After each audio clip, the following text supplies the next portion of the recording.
Hai adik-adik, kembali lagi dengan Kak Arina di online class 101. Kali ini kita akan belajar kelas 4 tema 6, subtema 1, aku dan cita-citaku.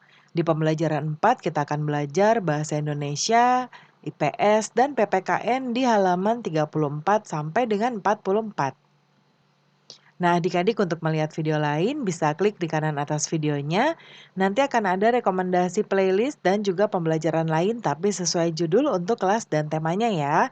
Untuk melihat yang lain bisa klik di kolom deskripsi, nanti ada daftar playlistnya. Misalnya adik-adik mau lihat semua playlist kelas 4, berarti pilih yang ini ya. Klik linknya atau klik biru-birunya, nanti kita akan masuk ke daftar playlist kelas 4. Nah, seperti ini ya. Misalnya adik-adik mau lihat kelas 4 tema 5, berarti pilih ini. Bisa klik lihat playlist lengkapnya. Nanti tinggal cari aja di sini mau lihat subtema berapa, pembelajaran berapa, atau halaman berapa ya.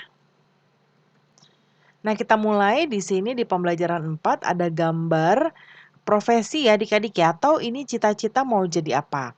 Nah, ini peneliti, peternak, lalu ini ada pilot, penari, ya, macam-macam. Nah, kemudian kita perhatikan gambar di atas, apa yang dapat kamu ceritakan dari gambar tersebut.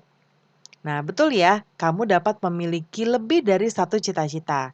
Nah, cita-citamu pun tidak harus berupa profesi tertentu. Cita-cita seseorang merupakan impian yang ingin dicapai, ya, karena ia memiliki minat dan kesukaan. Minat dan kesukaanmu terhadap bidang tertentu dapat membantumu meraih cita-cita. Nah, adik-adik, kita coba lihat di sini ada beberapa pertanyaan, ya. Lalu ini sebetulnya bisa disesuaikan dengan kondisi adik-adik. Ya, nah seperti contohnya nomor satu. Apa cita-cita atau impianmu? Karina contohkan misalnya mau menjadi guru. Kemudian kegiatan apa saja yang kamu suka lakukan di rumah? Misalnya ya, kegiatan yang saya sukai yaitu membaca buku dan membagi ilmu pengetahuan kepada adik. Yang ketiga, kegiatan apa sajakah yang kamu sukai di sekolah? Misalnya belajar dan bermain bersama teman-teman. Kemudian yang keempat, kegiatan apa yang menurutmu paling sulit dilakukan? Mungkin yang paling sulit ya saat ini adalah dalam disiplin ya adik-adik. Misalnya disiplin itu disiplin dalam menentukan jam belajar, ya dalam bangun tidur ya, seperti itu. Kemudian jelaskan kegiatan apa saja yang dapat membantumu untuk meraih cita-cita ya, yaitu rajin belajar pastinya. Selain belajar di rumah, nah, selain belajar di sekolah, nah ini Kak Rina koreksi ya. Di sekolah,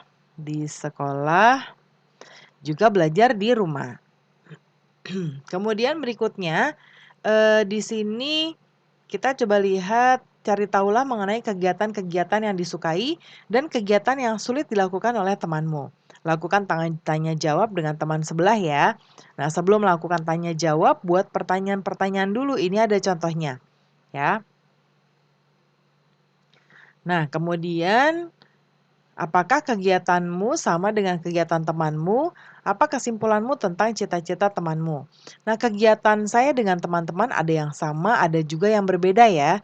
Kemudian tentang cita-cita juga berbeda-beda. Namun cita-cita teman-teman juga sangat mulia ya adik-adik karena namanya cita-cita biasanya kita ingin yang terbaik untuk diri kita dan juga orang lain. Misalnya bermanfaat untuk orang lain seperti itu. Nah, ada banyak jenis kegiatan ya yang bisa adik-adik lakukan. Semuanya memiliki manfaat untuk mencapai cita-cita. Oleh karenanya, kamu harus terus berusaha mengatasi kesulitan-kesulitan dalam melakukan kegiatan yang bermanfaat tersebut. Kemudian ada banyak kisah tentang orang-orang yang meraih mimpi besarnya dengan menghadapi kegagalan terlebih dahulu. Ya, nah sekarang coba simak bacaan berikut ini dengan seksama. Ya, judulnya adalah kisah sukses mengalami kegagalan. Ini boleh adik-adik baca dahulu. Ya, ada beberapa cerita ya, tokoh-tokoh. Nah, nanti kita akan langsung menjawab ke halaman berikutnya. Yang nomor satu, apakah mimpi Michael Jordan dan Thomas Alva Edison? Nah, kalau mimpi Michael Jordan adalah menjadi pemain basket, sedangkan Thomas Alva Edison adalah penemu lampu listrik. Kegiatan apa saja yang senang dilakukan oleh keduanya? Yaitu terus belajar dan juga berlatih. Lalu yang ketiga, tantangan apa saja yang dihadapi oleh Michael Jordan dan Thomas Alva Edison untuk meraih mimpinya? Kalau Michael Jordan pernah gagal masuk tim basket di sekolah ya, ia dianggap tidak cukup tinggi untuk memenuhi persyaratan masuk ke tim kebanggaannya. Lalu kalau Thomas Alva Edison ketika kecil bermasalah dengan pendengarannya, ia harus berusaha lebih keras dari teman-temannya yang lain dengan belajar sendiri di rumah dan membantu ibunya yang miskin. Lalu yang keempat, bagaimana cara mereka menghadapi kegagalannya? Yaitu caranya dengan tidak mudah menyerah untuk meraih mimpi dan terus berlatih. Kemudian yang kita lihat dulu tugas kita berikutnya ya. Nah, bagaimana dengan adik-adik? Nah, ini pertanyaan untuk adik-adik ya. Karina akan contohkan jawabannya seperti ini. Tantangan apa saja yang akan kamu hadapi untuk meraih impianmu? Yang pasti tidak jadi pemalas. Ya, rajin belajar, gigih berlatih untuk mencapai impian. Lalu bagaimana kamu akan menghadapi tantangan tersebut? Tetap semangat ya, pantang menyerah, terus mencoba meskipun gagal, ya. Nah, kemudian ini ada Udin dan Beni, kata Udin, terkadang saya malu jika berbicara di depan orang banyak. Bagaimana saya bisa menjadi guru yang baik? Lalu kata Beni, semuanya perlu dilatih Din, aku pun demikian. Aku harus terus berlatih agar bisa menjadi olahragawan yang hebat. Meskipun badanku kecil, nyaliku tidak kecil Din. Yuk kita saling memberi semangat untuk mencapai cita-cita. Nah ini baik sekali ya adik-adik ya, saling menyemangati teman itu sangat baik sekali. Nah coba kita lihat adik-adik di sini ada baju-baju adat di Indonesia ya. Nah kemudian Nah, ini dia yang akan kita bahas selanjutnya. Jadi kalau ada banyak bacaan, Karina akan lewatkan karena kita akan fokus untuk membahas kunci jawaban ya. Yang nomor satu, bagaimana keragaman orang-orang yang ada di sekitarmu? Adakah ciri-ciri fisik berdasarkan suku asal yang membedakannya? Karina contohkan ya. Di sini Karina contohkan di daerah Karina. Di sekitarku tidak ada keragaman orang karena semua berasal dari suku Jawa misalnya ya. Misalnya tinggalnya di daerah Jawa. Kemudian atau biasanya kalau di Jakarta misalnya di kota-kota besar pun banyak sekali para pemuda-pemudi atau mungkin siapapun itu ya, atau keluarga yang merantau ke Jakarta atau ke kota-kota besar lain. Nah, itu biasanya mereka menempati tempat yang, isinya misalnya sesama orang Jawa atau mungkin selain Jawa misalnya ada, suku Manado dan lain sebagainya. Nah, seperti itu. Nah, berarti kan lingkungan sekitarnya adalah semua sukunya sama. Nah, itu salah satu contohnya ya. Yang nomor dua, apakah manfaat mengetahui keragaman ras dan ciri fisik suku-suku yang ada di Indonesia? Manfaatnya yaitu bisa menambah pengetahuan kita ya adik-adik ya. Kemudian apakah manfaat mengetahui keragaman ras dan ciri fisik masyarakat di sekitar kita? Manfaatnya yaitu kita bisa tahu dan memahami keragaman untuk menjalin hubungan sosial yang baik. Lalu yang keempat, jelaskan hasil diskusimu di depan kelas. Nah, yang ini nanti dijelaskan hasil diskusinya ya.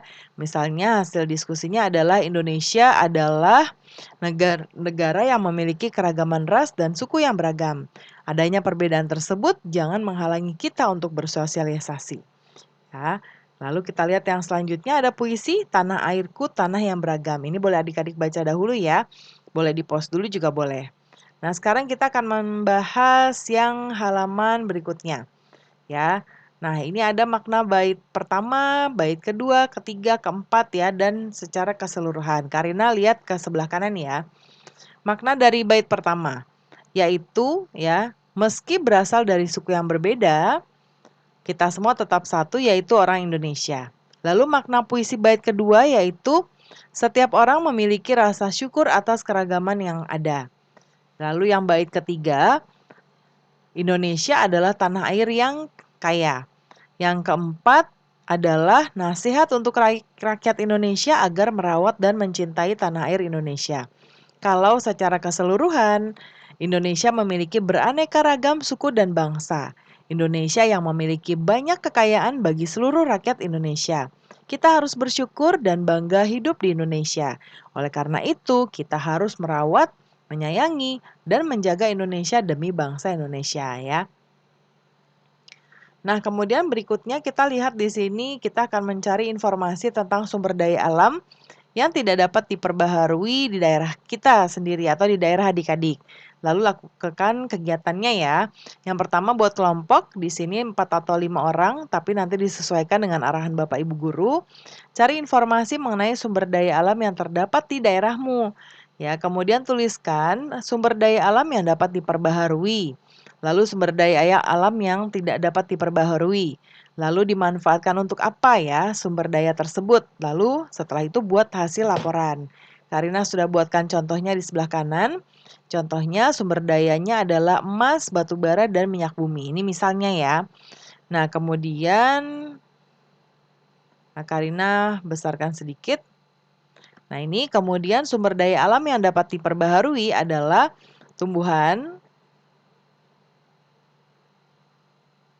ya, tumbuhan, hewan, tanah, air, cahaya matahari, kertas, mutiara, kemudian minyak gondorukem, pupuk kompos ya. Kemudian sumber daya alam yang tidak dapat dibaharui ya, adalah batu bara, minyak bumi, emas, tembaga, perunggu, nikel, gypsum, ya, belerang, besi dan grafit. Ya, kemudian contohnya dari sumber daya alam yang tidak dapat diperbaharui, logam mulia, ya, ada besi, tembaga, perunggu, nikel. Nah, ini ada contoh-contohnya ya. Nah, pembelajaran kita sudah selesai ya adik-adik. Terima kasih sudah menonton sampai akhir. Mohon dimaafkan apabila ada kesalahan dalam perkataan maupun dalam materi yang diberikan. Sampai jumpa di pembelajaran berikutnya.